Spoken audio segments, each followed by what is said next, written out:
से करीब 4 अरब साल पहले हमारी पृथ्वी का माहौल बिल्कुल नर्क की तरह था। चारों ओर उबलता हुआ लावा बह रहा था। गैस और धूल के बादलों ने पूरी पृथ्वी को घेर रखा था। ऐसी स्थिति देखकर यह विश्वास करना कठिन है कि कभी इस ग्रह पर करोड़ों प्रजातियां पनप सकेंगी।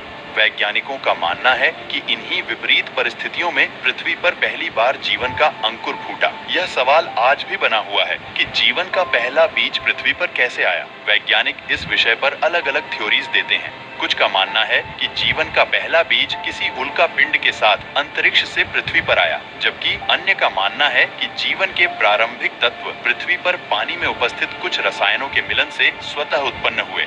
आपका, मेरा और इस पृथ्वी पर मौजूद सभी जीवों का सफर 4 अरब साल पहले इसी नर्क जैसे वातावरण में पानी के भीतर एक कोशिका के रूप में, अर्थात एक सिंगल सेल के रूप में शुरू हुआ।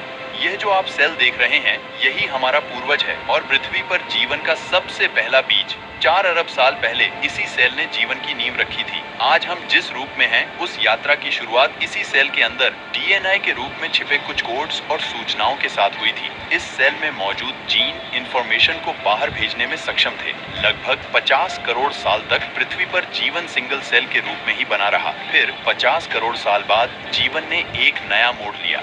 आज से करीब 3.5 अरब साल पहले इस सिंगल सेल ने खुद की कॉपी बनाना शुरू कर दिया और अपने जैसे ही एक क्लोन का निर्माण करने लगा। यह एक अद्भुत घटना थी, क्योंकि एक सेल का अपने ही क्लोन का निर्माण करना जीवन के एक नए रूप का जन्म था और इस प्रक्रिया के माध्यम से पुराने सेल एक नई पीढ़ी को जन्म दे सकते थे। यदि यह सेल खुद का क्लोन बनाने में सक्षम नहीं होती, तो पृथ्वी पर जीवन उसी समय समाप्त हो गया होता जब जीवन के पहले बीज ने जन्म लिया था। यह प्रक्रिया 2 अरब सालों तक चलती रही। पुराने सेल अपना कॉपी बनाते और अपनी जानकारी एक पीढ़ी से दूसरी पीढ़ी तक पहुंचाते रहे। लेकिन 2 अरब साल बाद एक और महत्वपूर्ण घटना घटी। 2 सेल आपस में मर्ज हो गए और उनके जीन आपस में मिलकर एक हो गए। अब यह मर्ज्ड सेल खुद का क्लोन बनाने लगे, जिसमें एक नहीं बल्कि दोनों सेल के जीन मौजूद थे। इस घटना के बाद जीवन की विभिन्न शाखाएं निकलने लगी। इन सेल्स में म्यूटेशन होने लगा और मल्टी सेल्यूलर ऑर्गेनिजम्स यानी बहुकोशिकीय जीवों का विकास होने लगा। जीवन धीरे धीरे अधिक जटिल होता गया। इन सेल्स से पानी के भीतर नई नई प्रजातियां विकसित होती गईं, जिनमें से एक प्रजाति के जीव हमारे पूर्वज थे, जिनसे हम बने। ये हैं महज 3 इंच लंबे वाटर वॉर्म, जो लगभग 5.5 मिलियन साल पहले पाए जाने वाले हमारे पूर्वज हैं। ये वॉर्म अभी पूरी तरह से अंधे हैं, क्योंकि उन्हें अब तक प्रकाश देखने की आवश्यकता ही महसूस नहीं हुई। इस कारण प्रकृति ने अभी तक उन्हें आंखें नहीं दी हैं। लेकिन अब वह समय आ चुका है जब उन्हें अपनी पीढ़ी को आगे बढ़ाने और खतरों से बचने के लिए आंखों की आवश्यकता है। इसके बाद करीब 20 मिलियन साल लगे ऐसे सेल्स विकसित होने में जो प्रकाश का अनुभव कर सके। अब फाइनली इन वाटर वॉर्म के अंधकार का अंत हो गया। अब वे पहली बार इस रंगीन दुनिया को अपनी आंखों से देख सकने में सक्षम हो गए थे, क्योंकि अब हमारे पूर्वजों की आंखें विकसित हो चुकी थी। अब हमारे पूर्वज इस दुनिया को अपनी आंखों से देखने और खोजने के काबिल हो गए थे। लेकिन अब आंखों से देखी गई जानकारी को प्रोसेस करने के लिए एक और चीज की जरूरत थी। इस आवश्यकता को पूरा करने के लिए आंखों के पीछे एक छोटा सा मस्तिष्क विकसित होने लगा। हमारे पूर्वज अब इवोल्यूशन के चलते वॉर्म नहीं रहकर मछली जैसी आकृति के हो गए। हमारा दिमाग अब छोटे मोटे सिंपल डिसीजन ले सकता था और इंफॉर्मेशन को प्रोसेस कर सकता था।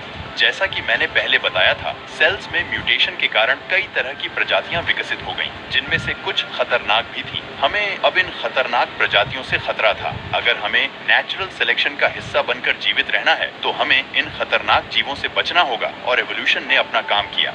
समुद्र के पानी में जीवित रहने के लिए अब हमारी स्किन कठोर हो चुकी थी। हमारे जबड़े और मजबूत दांत भी विकसित हो गए थे। अब हम छोटे मोटे शिकारियों से अपनी रक्षा करने में सक्षम थे।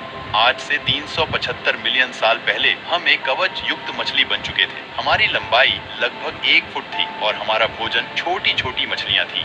लेकिन समुद्र पर तो अभी भी अन्य दैत्याकार जीवों का ही शासन था। हमारे पास अब सिर्फ 2 विकल्प थे, या तो इन समुद्री राक्षसों का शिकार बनकर अपनी यात्रा को यहीं समाप्त कर लें, या फिर जीवित रहने के लिए कोई दूसरा रास्ता खोजें।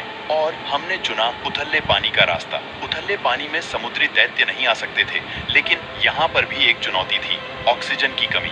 अपने आप को बचाने के लिए 375 मिलियन साल पहले हमने कुछ ऐसा किया जो इससे पहले किसी मछली ने नहीं किया था। हमने पहली बार अपना मुंह पानी से बाहर निकाला और हवा में सांस ली। अब जो हवा हम अपने भीतर खींच रहे थे, उसके लिए हमारे शरीर में एक नए अंग का विकास हुआ, हमारे फेफड़ों का। अब हम एक संकरित प्राणी बन चुके थे जो हवा और पानी दोनों में सांस ले सकते थे।